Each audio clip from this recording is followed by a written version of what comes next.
After all, there's nothing very new about that. Suppose you're a general preparing a plan for a battle. You don't know exactly what the enemy will do. You guess. And if you're a good general, you guess right. If you're a bad general, you guess wrong. But one has, in practical life, to act upon probabilities. And what I should look to philosophy to do is to encourage people to act with vigor, without complete certainty. Yes, but now, how about this business, though, of making people so uncertain about things they'd sort of believe and have faith in? Doesn't that rather disturb them? Well, it does for a time, of course.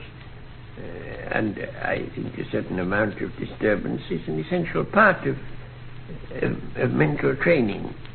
But if they have any knowledge of science, they get a ballast which enables them to avoid being completely upset by the doubts that they ought to feel.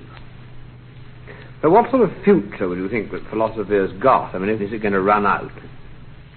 Yes, I don't think philosophy can in the future have anything like the importance that it had either to the Greeks or in the Middle Ages. I think the rise of science inevitably diminishes the importance of philosophy.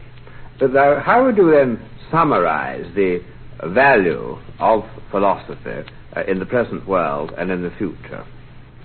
Well, I think it's very important in the present world. First, because, as I say, it keeps you realizing that there are very big and very important questions that science, at any rate at present, can't deal with, and that a scientific attitude by itself is not adequate. And the second thing it does is to make people a little more modest intellectually and aware that a great many things which have been thought certain turned out to be untrue, and that there's no shortcut to knowledge, and that the understanding of the world, which to my mind is the underlying purpose that every philosopher should have, that is a very long and difficult business about which we ought not to be dogmatic. Have you ever had religious impulses, Lord Russell? Oh, yes. When I was adolescent, I was deeply religious. I was more interested in religion than in anything else, except perhaps mathematics. And being interested in religion led me, which it doesn't seem often to do, to look into the question whether there was reason to believe it. I took up 3 questions. It seemed to me that God and immortality and free will were the 3 most essential questions. And I examined these one by one in the reverse order, beginning with free will. And gradually I came to the conclusion that there was no reason to believe any of these. And that I thought I was going to be very disappointed, but oddly enough I wasn't. But how did you come to convince yourself there was no reason to believe in any of these 3 things? Well, over free will, I think the argument was not a valid one, and I don't any longer think it was at all conclusive, but I thought that because I thought that all the motions of matter are determined by the laws of dynamics, and the motion of a man's lips when he speaks must be so determined so that he can have no control over what he's going to say. I don't think that was a valid argument, but that convinced me at that time. About immortality, well, it seemed to me quite clear that the relation of body and mind, whatever it may be, is much more intimate than is commonly supposed, and that there's no reason to think that a mind persists when a brain decays. And as for God, well, there are a great many arguments that have been advanced in favor of the existence of God, and one and all I thought and still think that they're invalid. and that nobody would have accepted such arguments if they hadn't wanted to believe the conclusion. Do you think that it is certain that there is no such thing as God, or simply that it is not proven?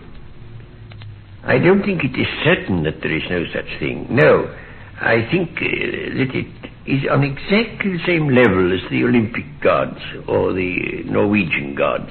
They also may exist, the gods of Olympus and the gods of Valhalla. I can't prove they don't, but I think the Christian God has no more likelihood than they have.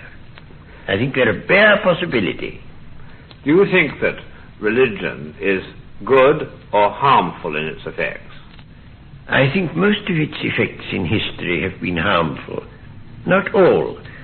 Religion caused the Egyptian priests to fix the calendar and to note the occurrence of eclipses so well that in time they were able to predict them. I think those were beneficial effects of religion. But I think great majority have been bad, and I think they've been bad because it was held important that people should believe something for which there did not exist good evidence, and that falsified everybody's thinking, falsified systems of education, and set up also what I think complete moral heresy, namely that it is right to believe certain things and wrong to believe certain others, apart from the question whether the things in question are true or false. But do you mean there's a kind of censorship of thought that goes on, which prevents free thinking? I do, yes. I mean, if you take practically any school in the world, any school for boys and girls, you will find that a certain kind of belief is taught. It's one sort in Christian countries and another in communist countries. But in both, something is taught, and the evidence for what is taught is not impartially examined, and the children are not encouraged to find out what there is to say on the other side. Well, what is it that makes man, over the centuries, demand a religion? I think mainly fear. Man feels himself rather powerless. There are three things that cause him fear. One is what nature can do to him. It can strike him by lightning or swallow him up in an earthquake. One is what other men can do, which is that they can kill him in war. And the third, which has a great deal to do with religion, is what his own violent passions may lead him to do. The things which he knows in a calm moment he would regret having done. And for that reason, most people have a great deal of fear in their lives, and religion helps them to be not so frightened by these fears. But the founders of religions, I say religions in the plural, have very little to do with what their followers teach. Very little indeed. To take an illustration, I've found that military men in this country think that Christian belief is very important in the contest with Eastern powers. And they think that if you're not a Christian, you won't be so vigorous about it. Well, I read the Sermon on the Mount over again, and I couldn't find a word in it to encourage H-bombs, not a word. Much of what you're criticizing happened a long time ago, but what about today? Oh, no, it's just the same today. This illustration I gave you about the H-bombs is certainly not antiquated yet. I wish it were. And I think that at this present day, religion, as embodied in the churches, in the main discourages honest thinking and gives importance to things that are not very important. Its sense of importance seems to me quite wrong.